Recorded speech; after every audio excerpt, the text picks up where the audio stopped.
Funding Month, presented with Oracle for Startups and American Express, recognizes the stories, lessons learned, and best practices shared by founders and funders around the world. Let's start with Atsuko-san. So Atsuko is a very interesting person. She has more than 30 plus years of practicing. Kathak is a traditional Indian art form.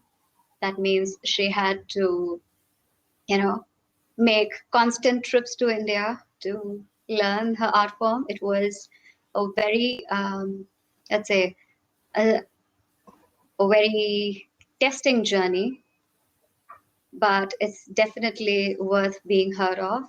She is a social entrepreneur who is now working in developing what he called the Indo-Japanese relations through cultural art forms. So Atsuko-san, to you.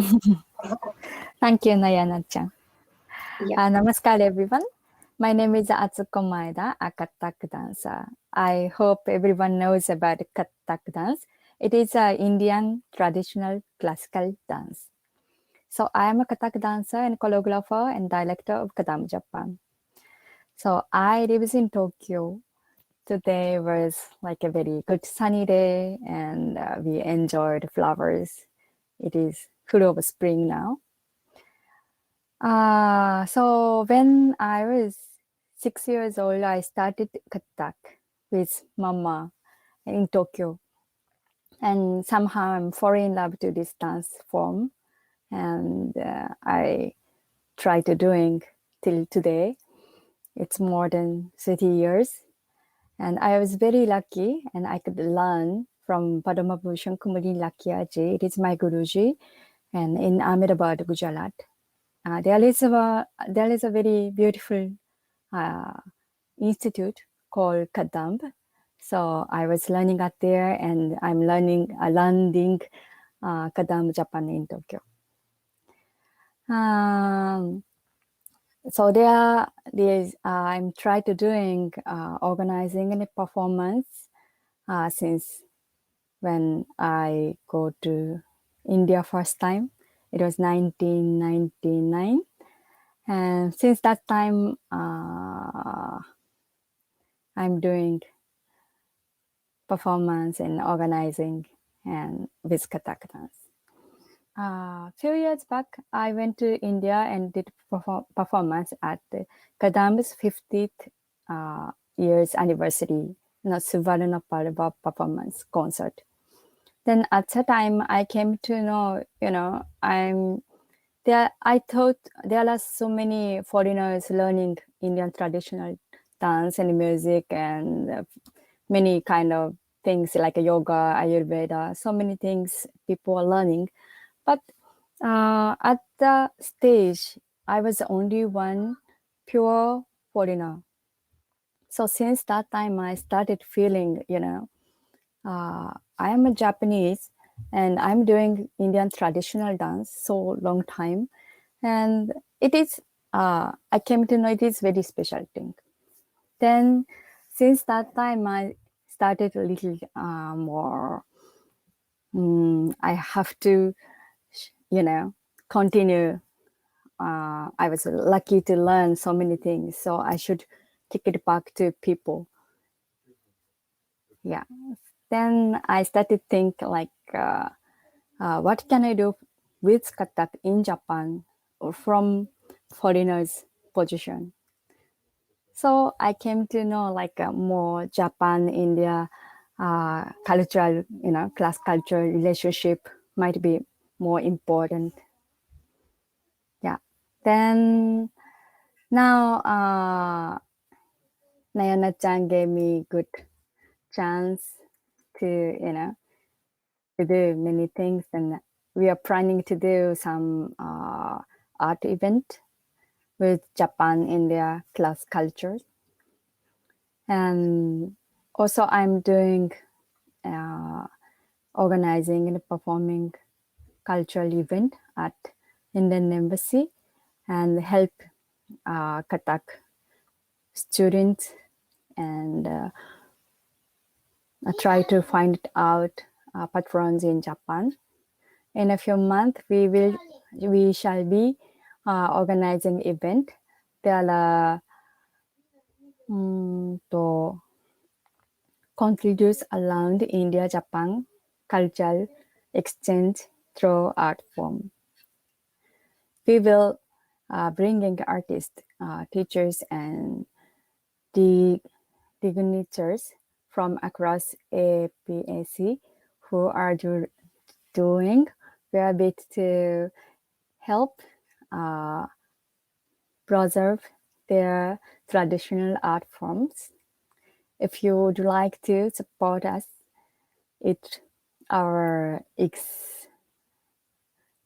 please reach via email and Instagram. Or contact to Nayana-san. Thank you.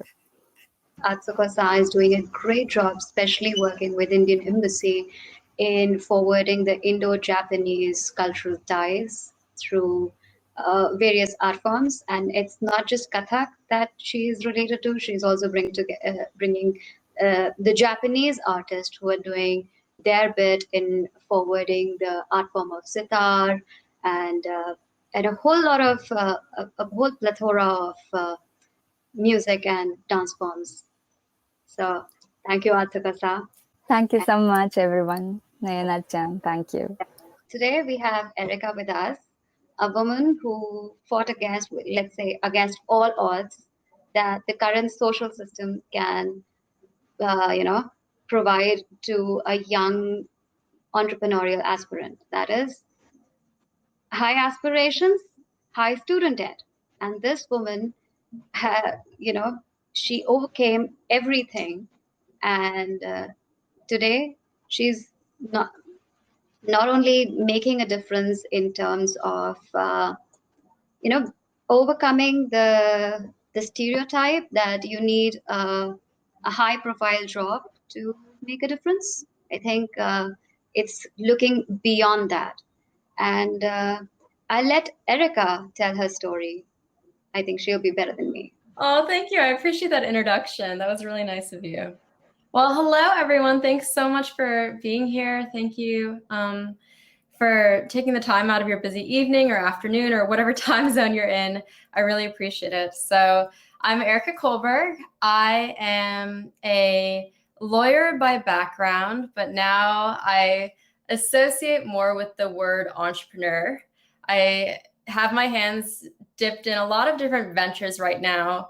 And basically, I went the very traditional route of going to college in the US. And then, my Asian mom wanted me to be either a doctor or a lawyer. And I did not do well in chemistry. So I was like, okay, I'm not good at science. I'm not going to be a doctor. Let me be a lawyer. So then I went to law school. And after law school, I graduated, and actually during my third year of law school, I discovered what entrepreneurship was, and I fell in love with it. I realized this is my calling, being able to, as an entrepreneur, find a problem in the world and then try to create a solution. That's amazing. But the problem is, after law school, I was saddled with over $200,000 US worth of debt. And so entrepreneurship wasn't really an option for me. So I went the corporate route. And so I became a corporate lawyer. I worked for companies like Apple and all the big ones, you name it, and was basically doing mergers and acquisitions and a few other things, and spent a few years as a corporate lawyer, really trying to pay off my debt as quickly as possible so that I could go back to my true passion of entrepreneurship. And so once I paid off my debt, I stuck with my promise. I quit that job and then started on my own. So it's been a little over a year now, and I've built a company called Plug and Law, which is a legal company. And then I've also started a YouTube channel to help others with their personal finances. So to get out of debt, to learn how to make more money, to learn how to invest, everything that you can imagine when it comes to personal finance, the things that we don't learn in school. And so those are the two hats I wear now. I am the founder of this legal company, and then I also am a YouTuber. So Erika, something, from your story, you see that you had always harbored the dream of being an entrepreneur, or at least at some point you wanted to be an entrepreneur, but then you faced the hurdle of the student debt. So you couldn't immediately jump into, let's say, take the plunge. And you had to wait for a few years, go through the job process, pay off your loans, and then take the plunge, probably when the right opportunity struck. So how did you manage your willpower? How were you able to handle that, staying focused on your dreams? Because it's very easy to be, to flow with the wave. Yeah, it is. And I think there's this term out there that's pretty accurate. It's called getting golden handcuffed.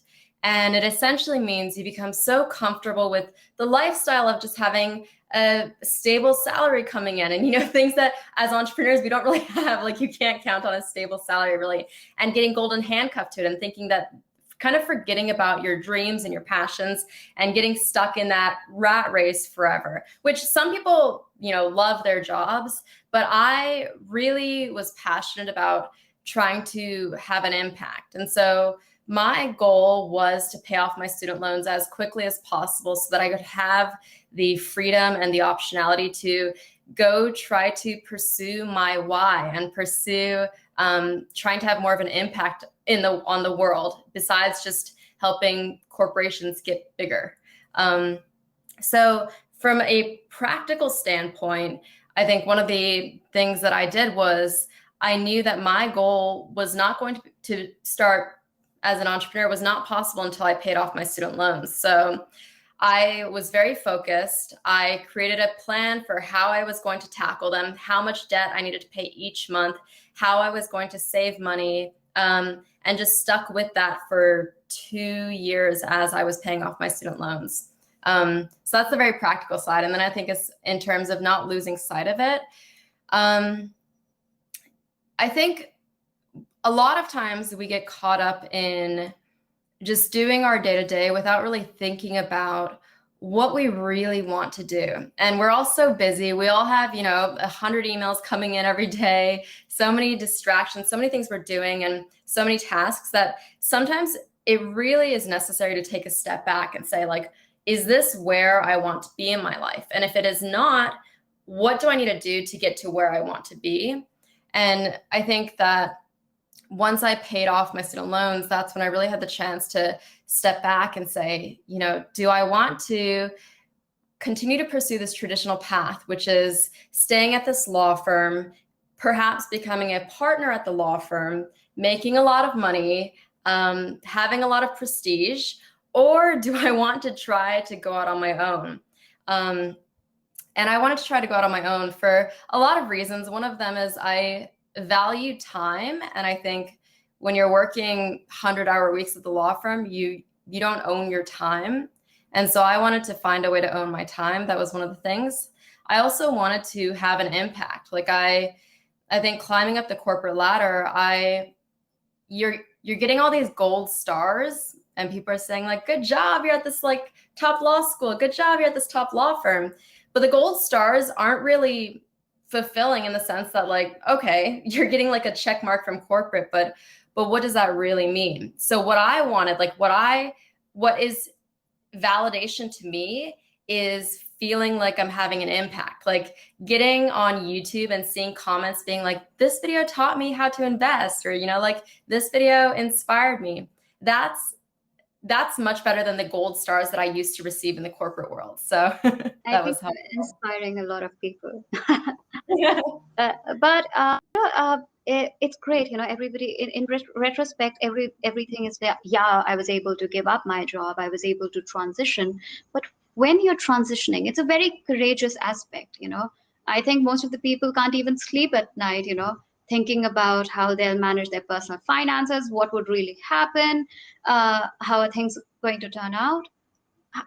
How did you find that courage? What was that thing that gave you that strength? No matter what, I'll probably figure it out. Yeah. So one thing I will say, because I do have my personal finance hat that I wear, is if you're going to go just fully quit, I really recommend getting your finances in order first, because having a financial strain is going to make it incredibly tough for you as an entrepreneur. And so how I recommend doing this is getting your finances in order first, meaning, pay off all of your bad debt, get rid of the credit card debt, get rid of all of that, and start building up an emergency fund. And an emergency fund is just, it stays there in case of a worst case scenario. And start building that up and set a number. You can figure out if you start this is going to get super boring and like personal financing, but have a budget, know how much your expenses are, know how much your rent is, how much your food is, and figure out how many months worth of expenses or how many years worth of expenses you want to save up before you make that jump, because that's going to make it a lot easier. And then another thing is they're not mutually exclusive, right? Sometimes for entrepreneurs to succeed, one great path to do it is keep your current job, but at night, or early in the morning, work on your passion, work on your startup and see if it's a viable idea. See if you can build that up to another income stream where maybe it'll help you to get to that path where you can become a full-time entrepreneur sooner. How, entrepreneurial enthusiasts can develop passive income to cushion their transition, their career transition. So you answered it beautifully. Oh, good. But there's another thing, when we are in that, what you call the golden calf draw, it's very easy to lose sight of, lose yourself, or what is called lose your passion, because you're served with everything. We become slaves of that job. So how do you make sure that you don't become slave of that job? You don't lose yourself in it. I think self-reflection is very important. I think giving yourself time to sit down, go to a cafe with no internet, bring a pen and paper, and just sit down and reflect about your mission, like what you want to accomplish with your life. That's really important. And then also when you're doing that, take a look at the people in your job 5-10 years senior to you. Are you inspired by them? Do you want the lives that they have? Are they, because if you continue in your current path for the next 5 to 10 years, you're going to get to where those senior people are. So if that's something you look up to them and you say, wow, I really want to be like my boss in 5 to 10 years. Maybe you have your dream job, like maybe that's it. But if you look up to them and realize that maybe I don't want that, that could be another sign to really take a step back and figure out what your why is, and make sure you're not just going on the train track because the train track is easy and it has a set direction. Because entrepreneurship usually requires you to go in a deviate from the standard path that's set for you, right? But if you don't make any changes, or if you don't question anything about your situation, you're just going to keep going the easy path, the path most traveled, right? So for me, it was taking a look at, so the way law firms are structured is the first several years, you're an associate. And then if you're hardworking enough, smart enough, then you become a partner. And so for me, looking 5 to 10 years ahead, the end game of being at a law firm is becoming a partner. But I looked at the partners at my law firm, and while they're all extremely intelligent, they seemed so stressed, and they were working until 2 a.m., which is not something I want to do in my 40s. And they didn't seem fulfilled. They seemed stressed. I know they were missing out on time with their family. I just remember one of the women at my law firm, she didn't take a maternity leave, or she was breastfeeding while she had just had a baby, but was also on a call at the same time. That's not what I wanted for my future. And that I looked up to that, and I said, if I stick around for 5 to 10 years and work 100-hour weeks, maybe I'll become a partner and make 7 figures a year. But is that the quality of life I want? Not really. So I think that's what I would say with that. And also this one more thing I have to say is, if you're here, please ask any questions, or please engage in the comments, because it'll make us feel like we're not just talking to ourselves. You're not just a lawyer, you're also a content creator. And even though people call content creation as pretty frivolous, but it's a very taxing job. You'd have to be creative, you have to be laborious, you have to be able to give your 24/7 to it, and you have to be ready, adaptable, everything under the sun. So how do you produce content that people like? Because you might have great content, but how do people like your content? Well, they'll let you know. If they don't like your content, they'll put a thumbs down on the YouTube video. They'll say they hate it. So people are very vocal about what they like and what they don't. But so for my YouTube channel, again, is all about personal finance and managing your money and investing and creating passive income. So I do make topics that I'm personally interested in. And I also try to make topics that I wish someone would have taught me in my early 20s. So I wish someone would have sat me down in my early 20s and said, hey, you need to create a retirement account now and start investing for your future now. Like, I wish someone would have done that for me. So I just try to create videos that my younger self would have needed, and then hopefully people like them. But YouTube has been fun. It was very scary posting my first video, especially kind of like you said, like going from this prestigious law firm to being on YouTube. I felt a bit silly. Like, I felt like, people aren't going to take me seriously. I had other lawyers tell me that it was unprofessional and like people would lose respect for me. But I really wanted to create content that would help people take control of their finances, because me taking control of my finances completely changed my life and enabled me to live the life I am living right now. And so I just wanted to spread that knowledge and awareness and that financial literacy. So I kind of ignored the people who told me to not do it, and I just posted my first video. And then I went viral and got 5 million views in my first year on YouTube. And it's been really fun. And it's been a passive income stream that I've created too. So both from a social media perspective, and especially I think initially it was just content creators who had this, professional hazard. But I think now this is a professional hazard for everybody. The pandemic, the disruption, or I think we have the disruption. The concept of disruption has never been so evident. How, as an entrepreneur, did you manage it? Because as an entrepreneur, you don't have to manage just yourself or just your job. You have to manage your team. You have to manage the future. You have to manage everything. You have to manage even your customers. So how did you handle that? Yeah, great question. So timing wise, I actually started my company in January of last year. And that was right when it hit Japan, and I'm living in Japan. So I started probably at the worst time possible. But one of my things is with this company, I want to make everything remote. So I want the ability to live wherever I want, bring my laptop and just work. So my whole team, besides now one person, my whole team is all remote. So we were very fortunate in that it's not like we had an office to go to and suddenly we couldn't go to the office. We were all remote to begin with. So we were very fortunate in that sense. But I know it's been tough for many entrepreneurs who have had to pivot their businesses or try to just wait things out. Yeah, it's been really tough. And I guess I'm not sure I have the best advice besides keep going. I don't know.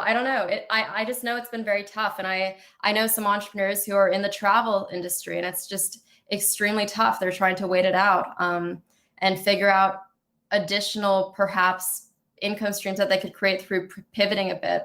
Willing to make pivots in times when it's called for is a skill that you should have and build as an entrepreneur, or deciding that you're going to wait things out. So continuing on the pandemic topic, traditionally we are used to working in an office space. We are used to meeting the client in person. We're used to meeting the investor, probably getting hold of the investors in the lifts with the pitches.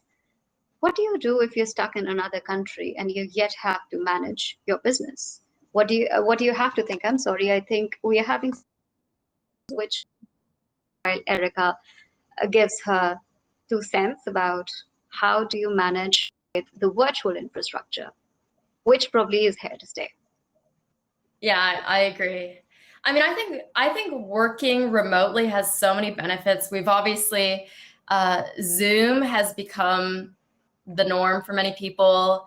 It's actually, for us, it's opened things up for us more in the sense that now it's kind of accepted that coffee meetings don't happen in person. They happen over Zoom. So it's been beneficial for us because all of our meetings are on Zoom. And I think people who we wouldn't have gotten to meet and network with before because they were just, you were limited by geographic location. I think we've been able to broaden our network and our friendships. I mean, I have a weekly meeting with my YouTube friends, and we talk about YouTube and analytics and how to, go viral on YouTube.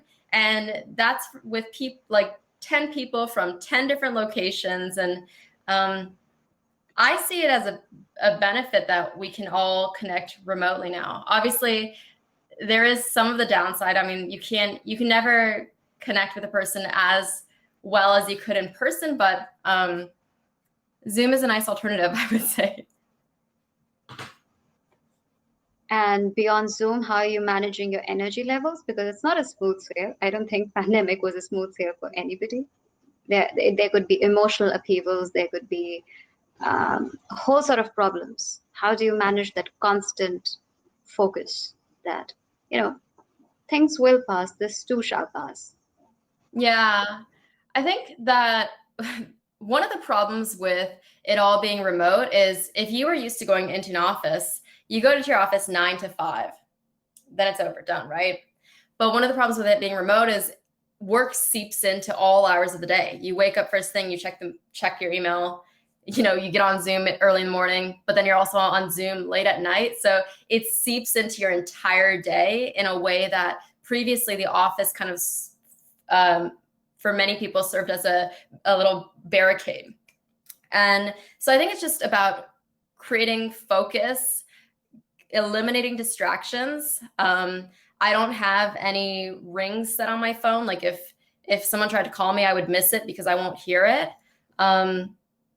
Checking email less. I think we're all glued to our email. We check our email way more than is necessary. So I try to check my email once a day. And if I don't get to respond to people, they can wait another 24 hours.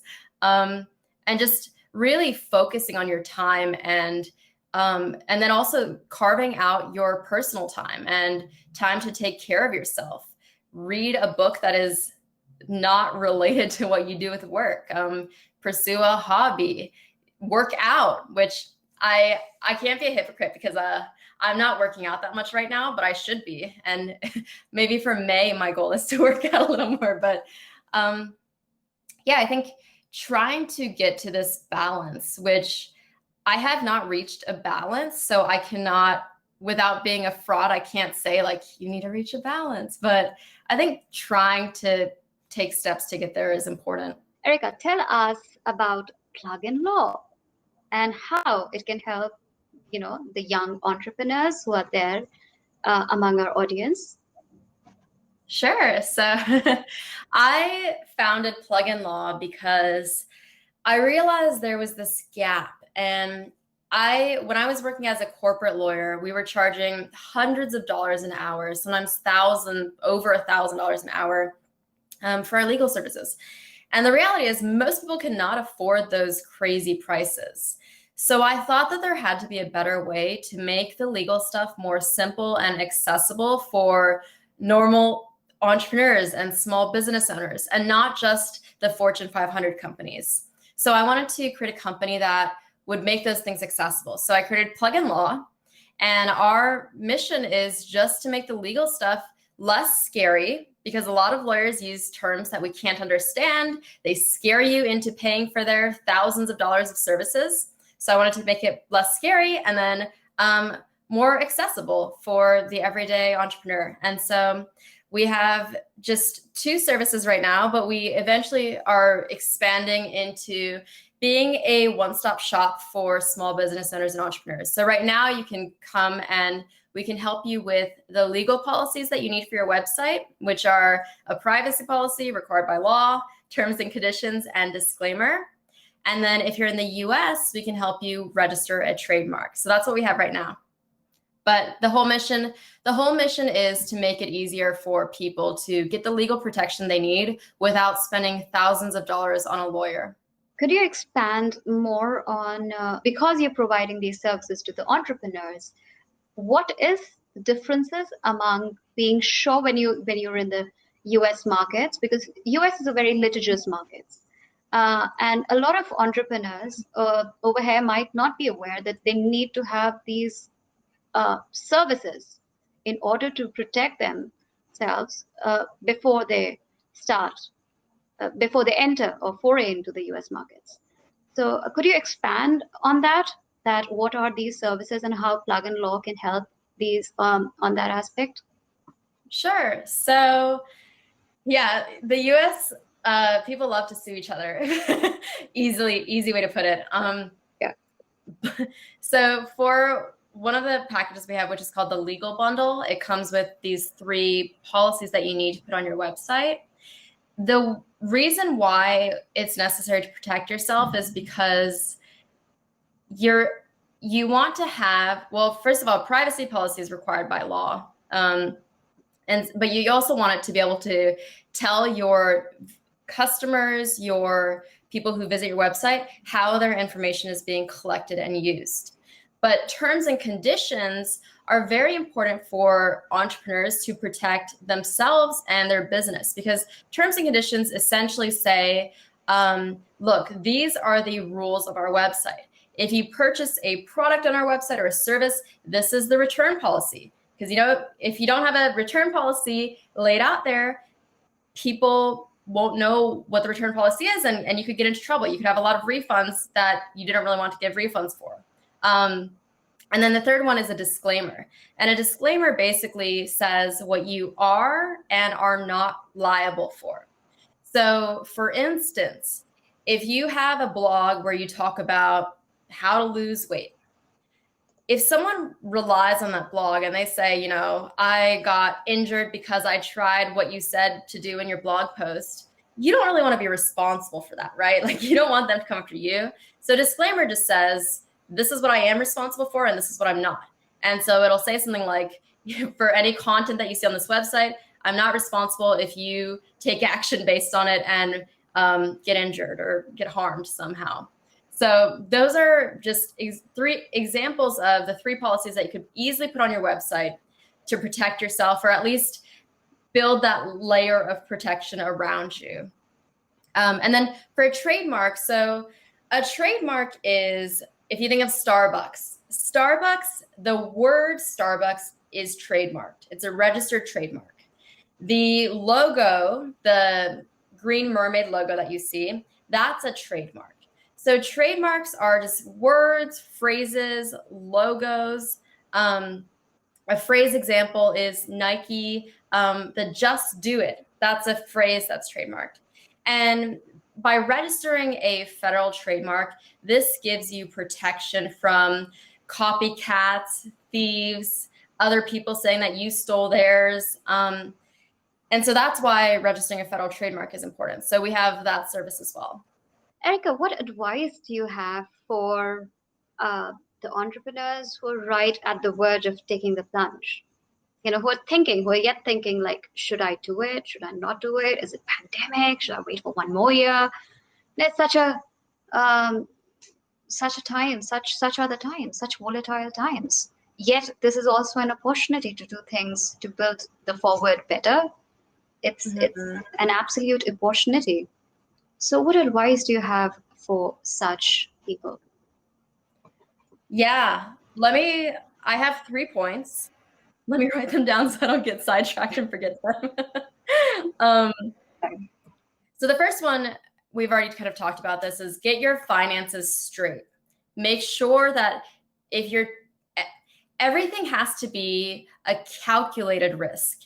And a calculated risk means if you have $0 of savings, now is probably not the time to go jump and create your own company. It's going to be very hard for you, right? So making it a calculated risk where you work really hard to create savings, try to build some passive income streams on the side. And if you need ideas for how to build passive income, I have videos on my YouTube channel about that. And so just make sure it's a calculated risk. So get your finances straight as number one, because it's going to make the entrepreneurial process a lot smoother. And the second one, this is kind of my thought process that I went through. If you were to leave, what would be the best case scenario and what would be the worst case scenario? Ask yourself that, write down your answers. So for me, my best case scenario for leaving the high paying job at the law firm and starting my own company, best case scenario was that I would succeed, I would have an impact, and I would never look back. And the worst case scenario was that, you know, I would run out of money and I would have to go back to a job as a full-time lawyer somewhere, and probably take a pay cut when going back. And when I really thought about it, like the worst case scenario wasn't that bad. And whereas the best case scenario of like creating this life that I've always wanted to live, where I'm helping people, I can work remotely, I can work on building passive income. Like the best case scenario was so exciting that and the worst case scenario wasn't that bad that it was worth taking the plunge. And then the third thing I'd encourage you to think about, and there's a video on my channel that is called like Why I Quit My Job. In case anyone wants to watch it. And this video basically like defines my why. And one of the things that really helped me to take the leap was thinking about, what do I fear more? Do I fear failure more, or do I fear regret more? And regret is scary to me, and it's the scariest thing because regret implies that you had the option to do something differently, but you didn't. And I simply did not want to I just didn't want to let time pass, and 5 years from now or 10 years from now, I was a partner at the law firm. I was unhappy, and I looked back and I regretted like not making the leap. I regretted not pursuing my why. I regretted being scared.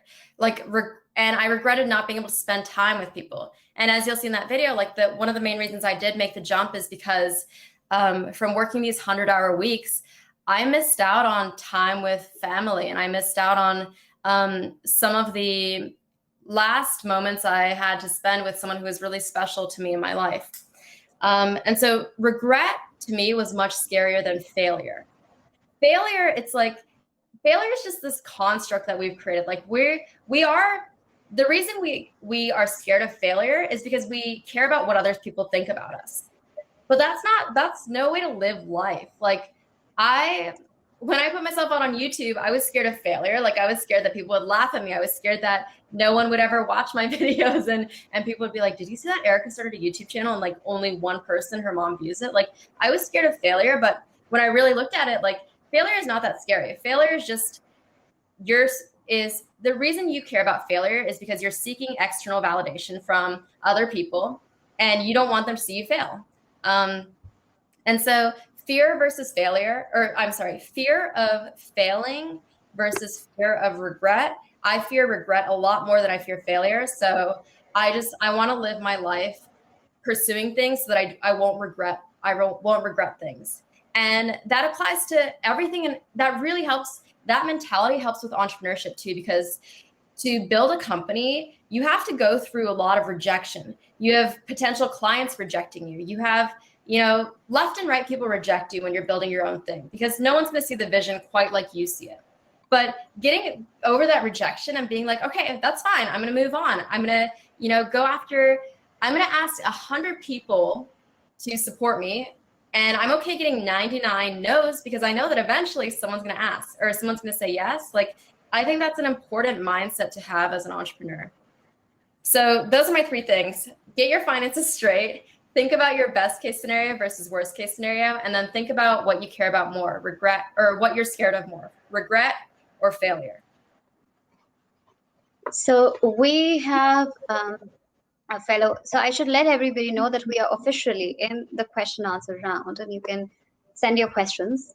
And this question is by Akari, and Akari says that, what do you see, what is the future of content creation? I love it. Oh, that's such a good question. I think about this all the time.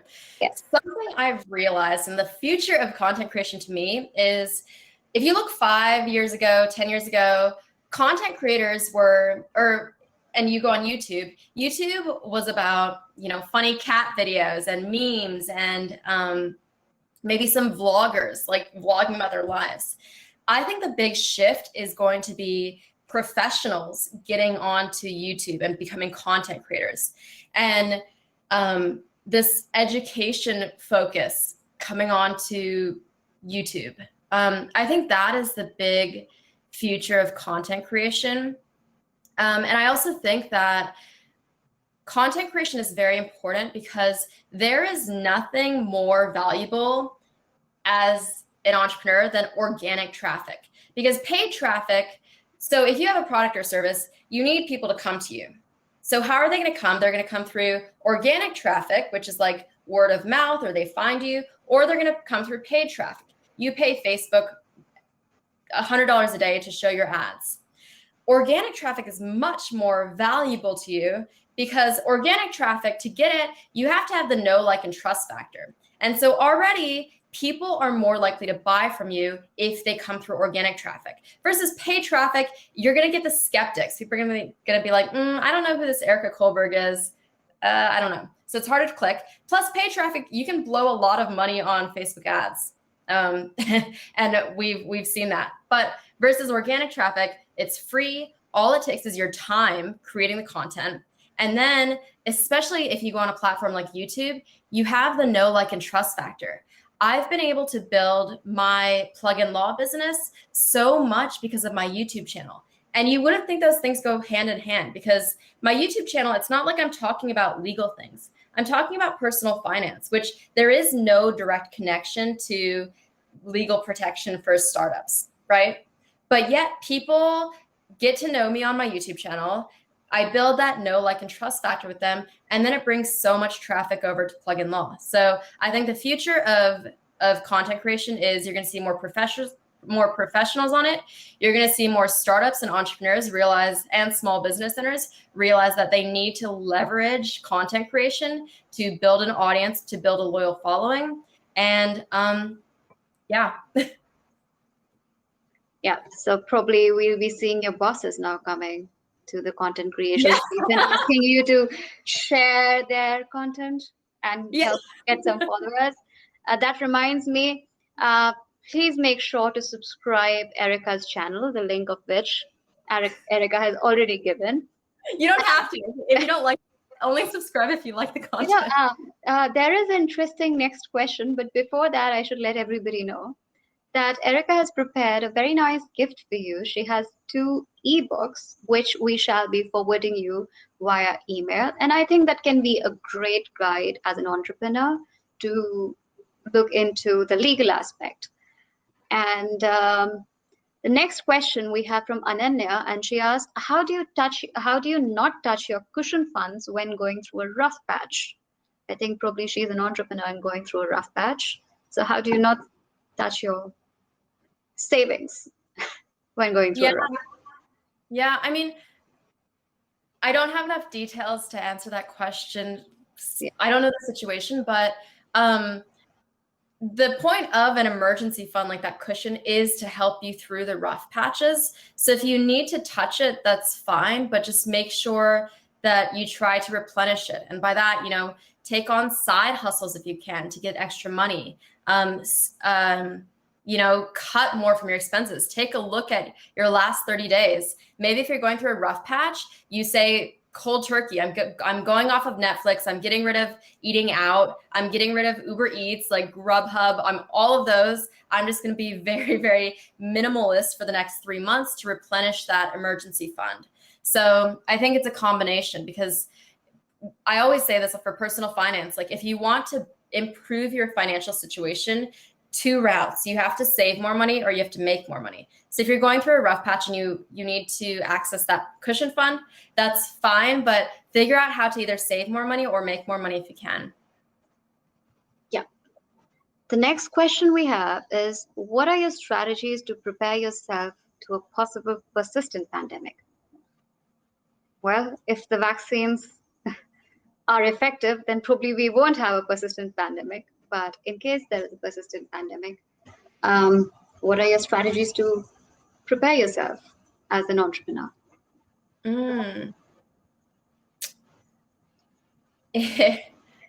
That's a question, because we all are looking forward for the pandemic to be done. I know. I know.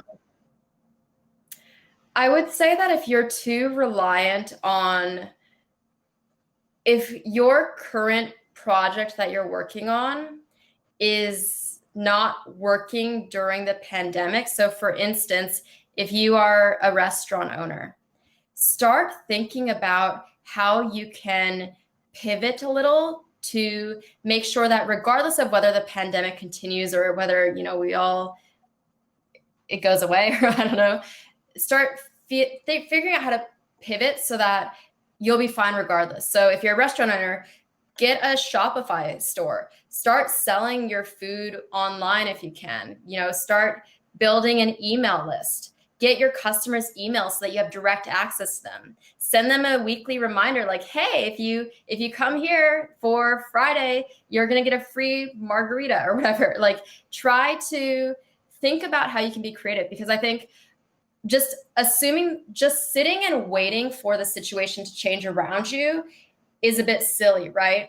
Assume the worst case scenario for the situation and decide how you have to change and how you're going to try to pivot your business to survive through this worst case scenario if it continues on, is what I would say. And I think also, from what I've learned, my business is entirely online. Like, every single aspect of it is online. It's been incredibly eye-opening how much you can build different income streams online. So for instance, I'm working on a video. I think I have 12 different income streams right now. So it's about diversifying, right? If one of my income streams just disappears right now, I'm okay, because I have 11 others that are working for me. So I'll give you a few ideas, right? So one of them is my YouTube channel. My YouTube pays creators to make content. So every time you see an ad on my YouTube channel, I'm making a few pennies, and YouTube takes that money, gives me 55% of it, and keeps 45% of it. And so on a really good video on my channel, like a top viewed video, I'll make like $10,000 USD. So that's one income stream, right? Another one, just to throw it out there so you can start thinking about it, is affiliate marketing. And affiliate marketing is also something I do. Affiliate marketing is basically where you're promoting someone else's products or services and referring people to them and taking a commission. So getting maybe 20 to 30% of the sale for referring them. So one that I do is there are these personal finance apps where they're online brokerages like Robinhood, Webull. You can trade on them. And every time I refer people to them, I get a commission anywhere from $10 to $60. So that's another income stream. I'll just give you one, and then obviously plug-in law. I have a few income streams. Another one, I created a course. So I didn't know anything about like online education, but as I was starting to learn more about the online world, I learned that a lot of people value courses. Like, they're taking these online courses, and these course creators can charge what they want, and it's a way to package information and give it to your audience. So I had so many people asking me, like, how do you start a YouTube channel? How do you make money from YouTube? So I created a course where there are 90 different lessons. You go A through Z through how to think of what you want to talk about on your YouTube channel, how to actually start, how to start making money from it, how to get brands and companies to start paying you to do sponsored content, and all of this A through Z. And I created a course for it. And so that's another income stream that I have now. So just be creative, be willing to pivot and diversify. Try to build up multiple income streams so that you're not financially devastated if one falls through. Yeah. So we're practically at the end of it, and I have actually three more questions. Sorry, Kazumi and Navya, I might have to, you can contact Erika directly through her social media accounts with those questions. But the last question is, are you looking to enter Japanese market and helping Japanese entrepreneurs? So a quick reply before we sign out, because it's already time for it. But yes, you have the invitation there, and now you have to take the plunge. Is this from Koizumi? Koizumi has a different question. Koizumi says, yes, actually that's from Koizumi. Sorry. Okay. I love the question. I'm half Japanese. My mom is Japanese. I've grown up in Japan half my life. I'm very passionate about it. So it is in the works.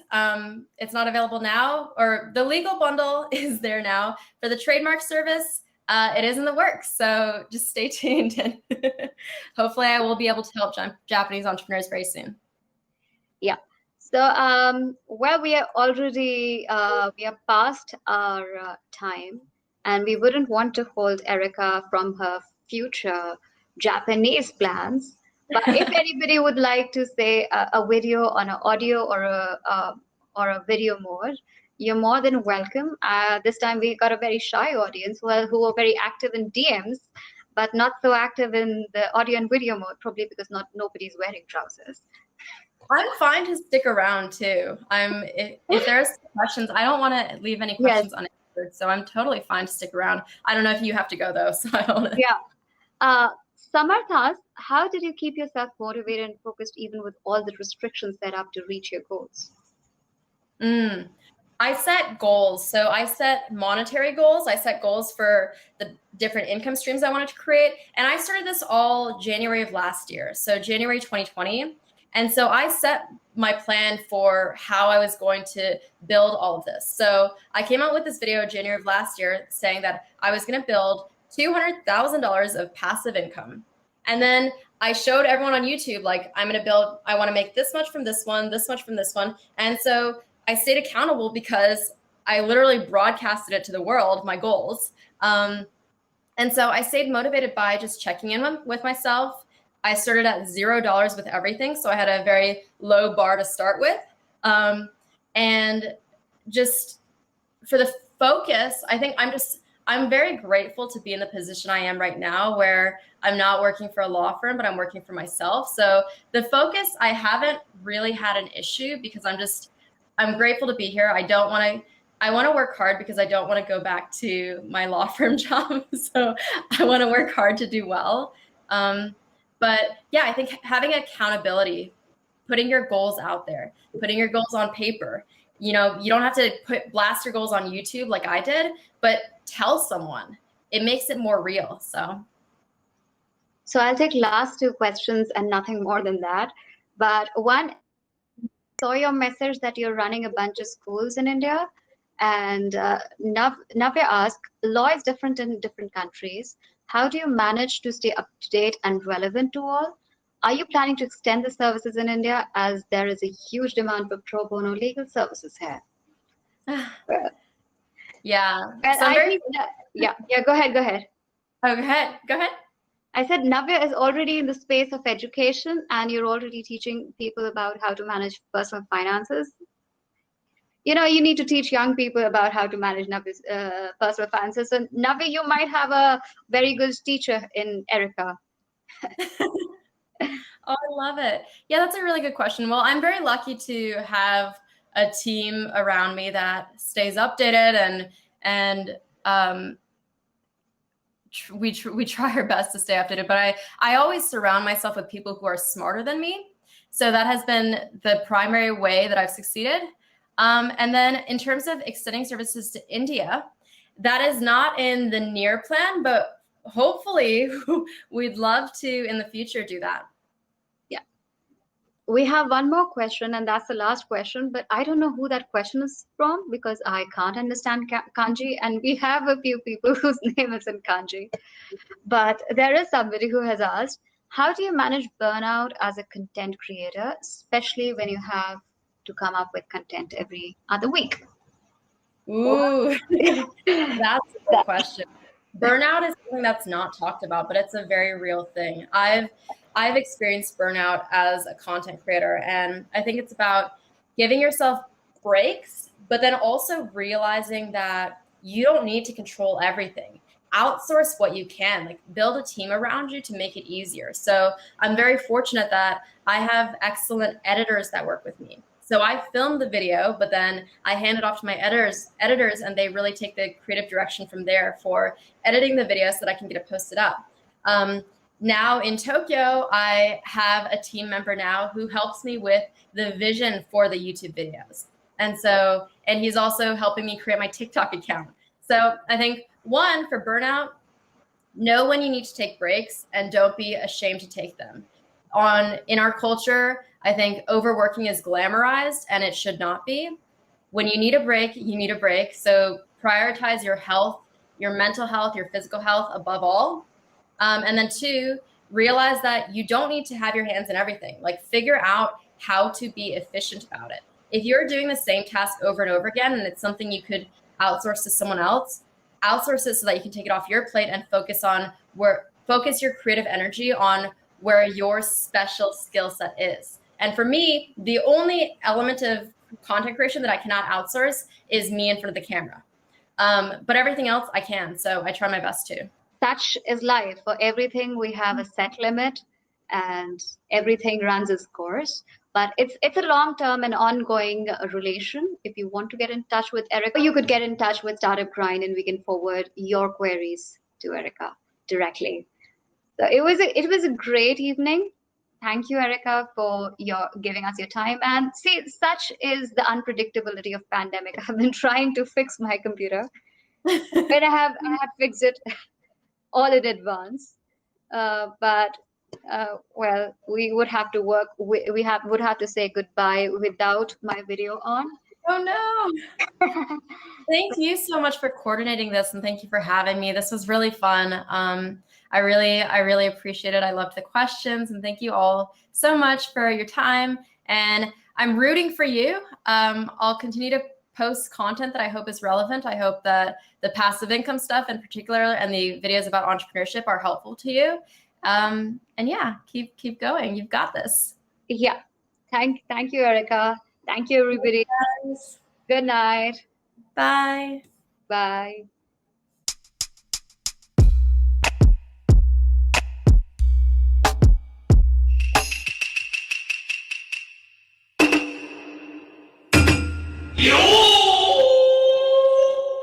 Funding Month, presented with Oracle for Startups and American Express, recognizes the stories, lessons learned, and best practices shared by founders and funders around the world.